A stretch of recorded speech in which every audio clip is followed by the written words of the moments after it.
Ripple वाकई में बहुत दिलचस्प कॉइन है। कुछ लोग इस कॉइन से किसी संप्रदाय की तरह बहुत गहराई से जुड़े हुए हैं और इसके बारे में कुछ भी नकारात्मक सुनना पसंद नहीं करते। कुछ लोग इस कॉइन के बिल्कुल खिलाफ हैं। पहले मैंने भी रिपल की आलोचना करते हुए वीडियो बनाए थे और इसी वजह से मुझे गालियां भी सुननी पड़ी थी। इसलिए ये एक अलग तरह का कॉइन है, यानी जो इसे पसंद करता है वो बहुत पसंद करता है और जिसे पसंद नहीं है वो बिल्कुल पसंद नहीं करता। फिलहाल मुझे रिपल पसंद आ रहा है, हालांकि मुझे लगता है कि इसकी कीमत अब परिपक्व और संतृप्त हो चुकी है। यानी मुझे नहीं लगता कि इसकी कीमत बहुत सस्ती है। ये कोई अपमान नहीं। तो फिर रिपल की कीमत क्यों बढ़ रही है? क्या इस स्तर से इसे खरीदा जा सकता है? क्या ऑल्ट कॉइन सीजन शुरू हो गया है और क्या हम इसकी शुरुआत में हैं? आइए इन सब पर बात करते हैं। अपने वीडियो की ओर बढ़ते हैं।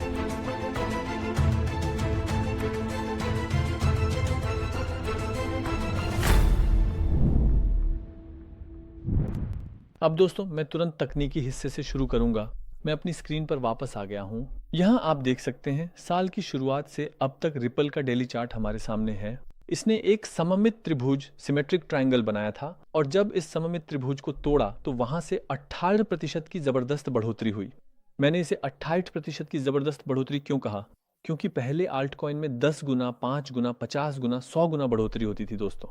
लाइव प्रसारण में यानी हमारे वीडियो में भी 100 गुना बढ़ोतरी होती थी। लेकिन अब समय वैसा नहीं रहा, तो फिर मैंने रिपल के लिए 68% को बड़ा क्यों कहा? आइए इसे भी यहां से समझते हैं। रिपल का मार्केट कैप 200 अरब डॉलर है। बहुत बड़े मार्केट कैप वाली किसी कॉइन, किसी इंडेक्स या किसी शेयर के बहुत तेजी से बढ़ने की हम उम्मीद नहीं करते। इसलिए 200 अरब डॉलर के मार्केट कैप के मुकाबले 68% की बढ़ोतरी मेरे हिसाब से एक अच्छी सफलता है। और जब हम रिपल के अब तक के सभी समय को देखते हैं तो उसने $3.84 को छुआ है, जबकि आज लगभग 20 सेंट का ही फर्क रह गया है। ATH देखने में बहुत ही कम रह गया था। रिपल ने ATH कब देखा था? 8 साल पहले देखा था दोस्तों। बीते 8 सालों के बाद भी वह अभी तक अपना ATH नहीं तोड़ सका है। इसका मतलब ये नहीं है। शायद उस समय 8 साल पहले एक छोटी सी भीड़ ने खरीदा था, क्योंकि उस समय जारी किए गए टोकन की मात्रा भी कम थी और अभी कई उपयोगकर्ता दोस्तों मुनाफे में हैं। रिपल के CEO ब्रैड गार्लिंगहाउस वाकई में मेहनती और विनम्र इंसान हैं। वह अपने प्रोजेक्ट और कॉइन के लिए सच में मेहनत कर रहे हैं। तो क्या इस स्तर से खरीदा जा सकता है और रिपल क्यों बढ़ रहा है? मैं इन दो मुद्दों पर बात करना चाहता हूं। सबसे पहले इस स्तर से खरीदने की बात करते हैं। आज इसने $365 देखा। इस तरह की ऊंची मार्केट कैप वाली कॉइन में हम तेज उछाल की उम्मीद नहीं कर सकते। यानी यहां से 5 गुना बढ़त की उम्मीद हम कम समय में नहीं कर सकते। पहले हम बिटकॉइन और मार्केट के बढ़ने का इंतजार करेंगे, शायद उसके बाद। इसलिए अभी इस स्तर से 5 गुना बढ़त देखना संभव नहीं। लेकिन अगर आप रिपल लेना चाहते हैं तो सबसे समझदारी भरी बात है कि आप DCA यानी किस्तों में खरीदारी करें। मतलब उदाहरण के लिए अगर आप $1000 का रिपल खरीदना चाहते हैं तो एक साथ मत खरीदें। हर महीने $100 का खरीदें और उसे फैलाएं। अगर यह बढ़कर चला भी गया तो आपके पास पहले से ही माल है। अगर यहां से गिरावट आती है तो किस्तों में खरीदारी कर आप औसत कीमतें कम कर सकते हैं। बड़े मार्केट कैप वाले बढ़ने वाले कॉइनों के लिए यह रणनीति आमतौर पर ज्यादा सुरक्षित होती है दोस्तों। मेरी राय में अगर रिपल $3 से ऊपर टिक सकता है तो इस चक्र में इसका ऑल टाइम हाई देखना बहुत संभव होगा। दोस्तों $3 पर हमारा एक सपोर्ट है। इससे पहले यह एक रेजिस्टेंस के रूप में काम कर चुका है, जैसा कि आप स्क्रीन पर देख सकते हैं। इसी वजह से रिपल की कीमत में स्थिरता बनाए रखने के लिए $3 से ऊपर टिके रहना जरूरी है। देखेंगे कि रिपल की कीमत क्यों बढ़ रही है। सबसे पहले ऑल्ट कॉइन सीजन के लिए हमें एक अच्छी एक्सचेंज चाहिए। अगर आपका बाइनेंस पर खाता नहीं है तो वीडियो के विवरण या स्क्रीन पर दिख रहे QR कोड से अकाउंट बनाएं। इससे आपको 20% कमीशन छूट और $20 की निकासी योग्य राशि मिलेगी। विवरण डिस्क्रिप्शन में है। आइए देखें कि ये क्यों बढ़ रहा है। एक ऑल्ट कॉइन सीजन की उम्मीद है और जब ऑल्ट कॉइन सीजन की उम्मीद होती है तो सबसे पहली चीज दोस्तों रिपल, इथीरियम, आडा, डोज, BNB और सोलाना जैसे कॉइन जिनमें संस्थागत निवेशकों की रुचि होती है वे आते हैं। संस्थागत निवेशक इन कॉइनों को खरीदते हैं, ये कॉइन ऊपर जाते हैं। फिर आज 2 दोस्तों ने मुझे लिखा, क्या तुम अभी भी ऑल्ट कॉइन में हो? क्या खरीदना चाहिए, क्या बेचना चाहिए? ऑल्ट कॉइन कैसे चल रहे हैं?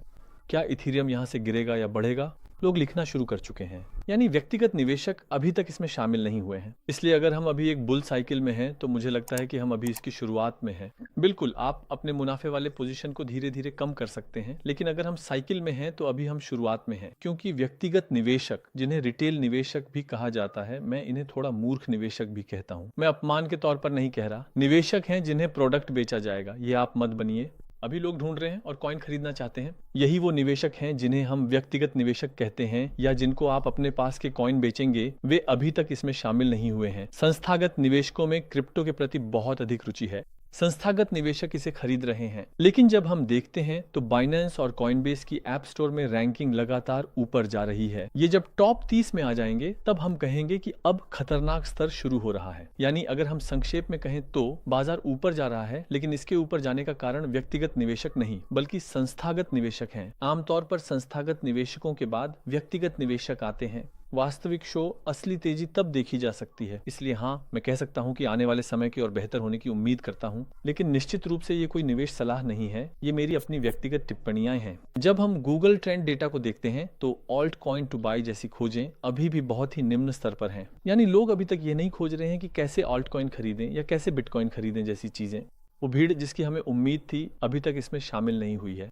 तो फिर संस्थागत निवेशक क्यों खरीद रहे हैं? क्योंकि दोस्तों, महंगाई के आंकड़े गिर रहे हैं और लक्षित स्तरों के करीब पहुंच रहे हैं। हमें पता है कि इस साल फेड कम से कम 2 शायद 3 बार ब्याज दरों में कटौती करेगा। इसका मतलब है कि पैसा बैंकों में फंसा नहीं रहेगा बल्कि बाजार में तरलता प्रदान करेगा। वहीं से पूंजी का इंजेक्शन आएगा। इसका मतलब है कि संस्थागत निवेशक क्रिप्टो के जरिए मुनाफा कमाना चाहते हैं। जब ये कॉइन लगभग 50% बढ़ जाते हैं तो हम अक्सर खबरों और सुर्खियों में इनके बारे में पढ़ते हैं। इसके बाद व्यक्तिगत निवेशक आते हैं। असल में यही व्यक्तिगत निवेशक सबसे ज्यादा खरीदारी करते हैं। उसी समय संस्थागत निवेशक धीरे धीरे अपनी बिक्री शुरू कर देते हैं। जब ये कॉइन 50% बढ़ जाते हैं तो इस बार व्यक्तिगत निवेशक आते हैं और जब छोटी मार्केट कैप वाले कॉइन खरीदे जाने लगते हैं तो 5 गुना 10 गुना मुनाफे की कहानियां एक दूसरे से साझा की जाती हैं। इसके बाद संस्थागत निवेशक जोखिम भरे क्षेत्रों से निकलकर सुरक्षित जगहों की ओर चले जाते हैं और इस तरह हमारी बुल साइकिल पूरी हो जाती है। ऐसा लग रहा है कि हम इसी तरह के एक चक्र का अनुसरण कर रहे हैं। आशा है कि यह समझ में आया होगा। अगले वीडियो में फिर मिलेंगे। अलविदा।